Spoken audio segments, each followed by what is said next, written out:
Terima kasih Anda masih bersama kami di Sapa Indonesia Malam, Kang Bima. Kalau tadi dari apa yang digambarkan oleh Mas Aik, itu kan ternyata ada sebagian tidak kecil masyarakat yang takut justru ke rumah sakit karena berbagai macam hoax yang kemudian sudah sampai ke mereka. Saya bayangkan ini juga pasti ada juga kasus seperti ini di Kota Bogor. Plus kemudian bahwa yang Anda sampaikan tadi 85% warga yang meninggal saat isolasi mandiri ini belum divaksinasi. Ini kan ada kemungkinan juga mereka belum mau divaksinasi karena ada ketakutan-ketakutan tersendiri akibat banyaknya beredar berita hoax.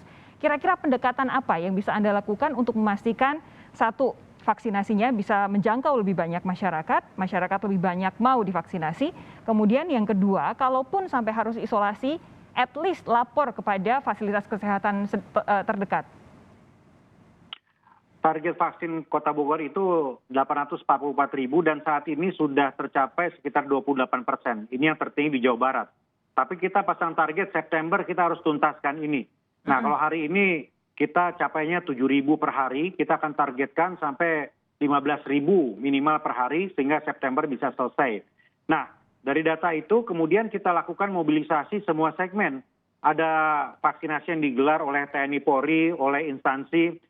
Kemudian pendaftaran juga kita perluas, bisa lewat RT RW, bisa lewat online sebagainya. Dan untuk segmen-segmen yang tadi ya berisiko untuk menolak vaksin, ini kita masuk melalui organisasi-organisasi yang sekarang juga menggelar vaksin.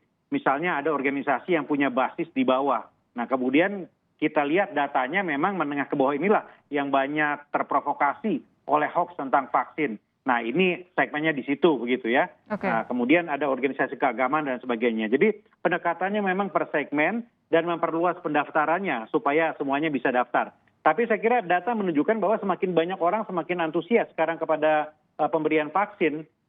Mulai kita sekarang juga mulai mengekspos data-data tadi ya bahwa divaksin loh. Kalau udah divaksin nanti kalau keserempet COVID ya insya Allah nggak parah-parah amat. Tapi kalau belum vaksin diserempet COVID itu bisa tumbang. Nah itu saya bahasa kita kemana-mana seperti itu.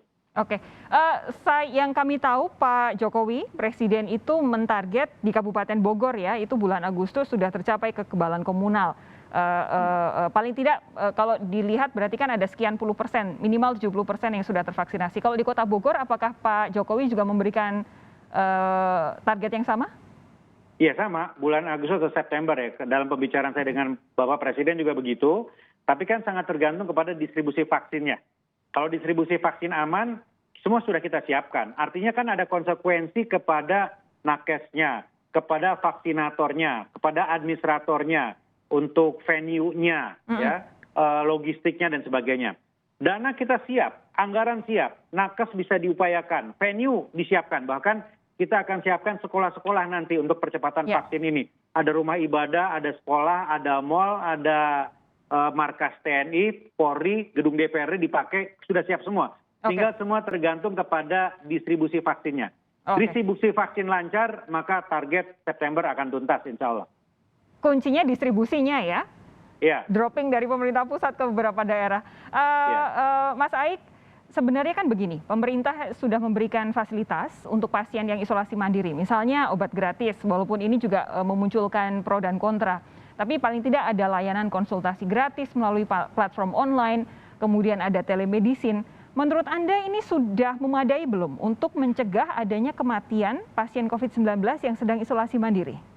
Ya, kalau menurut saya ini memang penting ya dan memang harus dilakukan. Tetapi kalau melihat data yang ada atau realitasnya ya memang belum memadai gitu. Karena pertama mungkin telemedicine aksesibilitasnya terutama untuk masyarakat yang di suburban atau masyarakat di desa dan bahkan di kota dengan masyarakat dengan keterbatasan ekonomi itu juga mungkin belum semuanya gitu. Nah dari data yang ada ya jelas menunjukkan memang ini belum memadai gitu dan harus lebih ditingkatkan lagi memang gitu dan itu memang salah satu cara untuk itu. Tapi yang untuk masyarakat yang level yang kedua tadi yang saya bilang yang membutuhkan pendekatan lebih gitu ya karena mereka sengaja menghindari rumah sakit, tidak mau datang dan bahkan menganggap ini seperti wabah biasa gitu sampai kemudian berat kondisinya dan meninggal misalnya ini yang butuh pendekatan yang lebih gitu ya. Oke, saya mau tambah sedikit tadi penjelasan vaksin ya. Jadi perlu pendekatan ekstra door to door atau jemput bola. Jadi ada vaksin keliling juga. Jadi kita masuk ya, menembus titik-titik yang nggak bisa terjangkau kalau mengharapkan mereka datang ke sentra vaksin. Betul. Ya seperti disebutkan tadi, pendekatannya khusus. Ya. Kalau tokohnya udah mau, tokohnya udah divaksin, yang lain sekitarnya insya Allah ngikut. Kira-kira begitu. Oke, Mas Aik terakhir pendek saja. Tadi Anda bilang bahwa DKI Jakarta ini sekitar separuh pasien isolasi mandiri meninggal, tapi lebih karena pencatatannya di DKI Jakarta lumayan transparan dan agresif. Daerah-daerah mana saja, provinsi, kota, kabupaten yang harus ekstra hati-hati kalau dilihat dari data yang dipunya oleh lapor COVID? Ya, kalau selain data Jakarta ya, ada satu kabupaten sebenarnya yang sangat mengkhawatirkan kami, itu Sleman sebenarnya. Sleman ini memiliki tingkat kematian isoman yang tertinggi yang di luar Jakarta ya sebenarnya. Lalu berikutnya adalah Bekasi sebenarnya. Bekasi itu datanya sangat tinggi ya. Sebelum adanya data dari Jakarta itu antara Sleman, Bekasi dan juga Klaten. Klaten itu juga sangat tinggi sekali. Kemudian Depok, kemudian Kota Bogor itu termasuk yang cukup tinggi sebenarnya di dalam data kami. Kulon Progo, Karawang, Kota Bandung, Gunung Kidul dan kota-kota di Jawa Timur sebenarnya pada umumnya rata-rata memang sangat tinggi. Dan seperti yang saya sampaikan tadi, datanya ini kan ya seperti fenomena puncak gunung es di luar yang DKI karena ini berbasis laporan warga gitu. Kita harapkan semua pemerintah daerah dari daerah-daerah tadi mendengarkan sehingga bisa bergerak lebih cepat untuk memastikan keamanan mereka yang isolasi mandiri di wilayah masing-masing. Kang Bima, terima kasih. Mas Aik, terima kasih sudah bergabung malam hari ini. Kita jumpa lagi lain waktu. Pastikan Anda berdua tetap sehat ya. Amin.